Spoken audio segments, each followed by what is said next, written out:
ಅದಿಷ್ಟ ಒಳ್ಳೆಯ ಒಂದು ಡಿಸ್ಟ್ರಿಕ್ಟು ಇಷ್ಟೊಂದು ಸೀನಿಕ್ ಆಗಿ ಬ್ಯೂಟಿಫುಲ್ ಆಗಿ ಕ್ರಿಸ್ಟಿನ್ ಆಗಿರುವ ಬೇರೆ ಯಾವ ಜಿಲ್ಲೆಯಲ್ಲಿ ನಮ್ಮ ಇಡೀ ದೇಶದಲ್ಲಿ ಇರಲ್ಲ ಅಂತ ಅನಿಸ್ತಾ ಇದ್ದೀನಿ ನಾನು. ಇಲ್ಲಿ ಹುಟ್ಟು ಕಲೀಲಿಕ್ಕೆ ನಿಮಗೆಲ್ಲ ಒಂದು ಅದೃಷ್ಟ ಸಿಕ್ತು. So it's A very good thing. Second thing, ಈಗ ಹೇಳುವ ಪ್ರಕಾರ ಮಗಳು ಹೇಳಿದಲ್ವಾ, ಫ್ಯಾಮಿಲಿ ಮತ್ತು ಟೀಚರ್ಸನ್ನು ಎಷ್ಟು ಸಪೋರ್ಟ್ ಮಾಡಿದ್ದಾರೆ. ಸೊ ಅದೇ ಥರ ಸಪೋರ್ಟ್ ಸಿಗೋದು ಒಂದು ಒಳ್ಳೆಯ ವಿಷಯ. ನಮ್ಮ ಡಿಸ್ಟಿಕಲ್ಲಿ ಆ ಥರ ಒಂದು ವಾತಾವರಣ ಇದೆ, ಎಜುಕೇಷನ್ ಬಗ್ಗೆ ಭಾಳ ಕಾಳಜಿ ಇದೆ ಎಲ್ಲರಿಗೂ.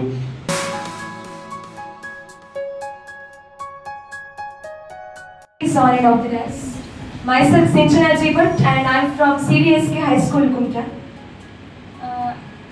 Actually, I'm very pleased to be here and it is one of the golden opportunity for me standing before all the dignitaries and I have got a chance to speak. I would like to speak about I completed my 10th standard. ನಮಗೆ ನೀವು ಹೇಳಿದೊಂದು ಮಾತು ಇಷ್ಟ ಆಯಿತು. ನೀವು ಸಹ MBBS ಮಾಡಿದ್ರಿ ಅಂತ ಹೇಳಿ, ನನ್ನೇನು ಸಹ ಅದೇನೆ. ಹಾಗಾಗಿ ನಂಗೆ ಖುಷಿ ಆಯಿತು ನೀವು ಹಂಗೆ ಹೇಳಿದ್ದು.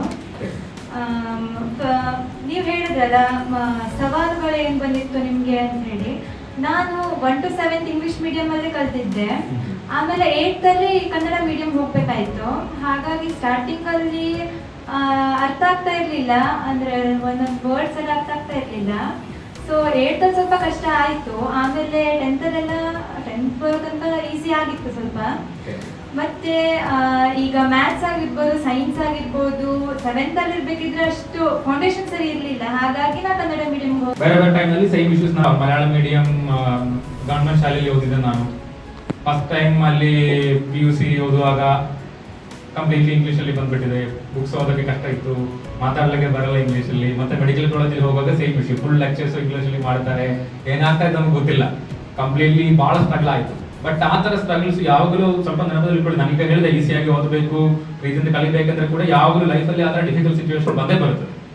ನಿಮ್ಮ ಸ್ಕೂಲಲ್ಲಿ, ಕಾಲೇಜಲ್ಲಿ ಬರ್ಬೋದು, ನಾಳೆ ನೀವು ಒಂದು ಕೆಲಸಕ್ಕೆ ಜಾಯ್ನ್ ಆಗುವ ಅಲ್ಲಿ ಬರ್ಬೋದು, ನಿಮ್ಮ ಫ್ಯಾಮಿಲಿಯಲ್ಲಿ ಬರ್ಬೋದು, ನಿಮ್ಮ ಸೊಸೈಟಿಲಿ ಬರ್ಬೋದು. ಯಾವಾಗಲೂ ಸಮ್ ಪಾಯಿಂಟ್ಸ್ ಆಫ್ ಕಾನ್ಫ್ಲಿಕ್ಟ್ ಬರ್ತದೆ. ಅಲ್ಲಿ ನೀವು ಸಮ್ಟೈಮ್ಸ್ ಲೀಡರ್ ಆಗಿ ಇಲ್ಲ ಸಮ್ಟೈಮ್ಸ್ ಪಾರ್ಟಿಸಿಪೆಂಟ್ಸ್ ಆಗಿ ನಾವು ಅದರಲ್ಲಿ ಭಾಗವಹಿಸಲೇಬೇಕು. ಆ ಥರ ಇಶ್ಯೂಸ್ ನಾವು ಟ್ಯಾಕಲ್ ಮಾಡಲೇಬೇಕು. ಅದಕ್ಕಾಗಿ ನಾವು ಹಾರ್ಡ್ ವರ್ಕ್ ಮಾಡಬೇಕು.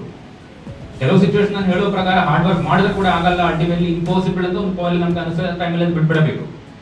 ಬಟ್ ಟಿಲ್ ದೆನ್ ಆ ಥರ ನಮಗೆ ಮಾಡೋಕ್ಕೆ ಆಗಲ್ಲ ಅಂದಿರೋ ಸಿಚುವೇಶನ್ ಕೂಡ ನಾವು ಫೈಟ್ ಮಾಡಿ ಯಾವಾಗಲೂ ನಂಬ್ಕೊಂಡಿದ್ದೇನೆ. ನಾನು 1ನೇ ತರಗತಿಯಿಂದ 10ನೇ ತರಗತಿವರೆಗೂ ಕನ್ನಡ ಮೀಡಿಯಂ ಸರ್ಕಾರಿ ಶಾಲೆಯಲ್ಲಿ ರೆಸ್ಪಾನ್ಸಿಬಿಲಿಟಿ ಇದೆ, ಡ್ಯೂಟಿ ಇದೆ. ಮತ್ತೆ ಸಮಾಜ ಮತ್ತು ಸಿಸ್ಟಮ್ ನಮಗೆ ಎಷ್ಟು ಹೆಲ್ಪ್ ಮಾಡಿ ನಿಮಗೆ ಒಂದು ಇಷ್ಟು ಮಾರ್ಕ್ ತಗೊಳ್ಳಕ್ಕೆ ಹೆಲ್ಪ್ ಮಾಡಿದ್ದಾರೆ. ನಾವು ಇಟ್ಸ್ ಎ ರೆಸ್ಪಾನ್ಸಿಬಿಲಿಟಿ ಕಮ್ಸ್. ನಮಗೆ ಸಮಾಜಕ್ಕೆ ಏನು ರಿಟರ್ನ್ ಕೊಡಬೇಕು, ನಮ್ಮ ಊರಿಗೆ ಏನು ರಿಟರ್ನ್ ಕೊಡಬೇಕು.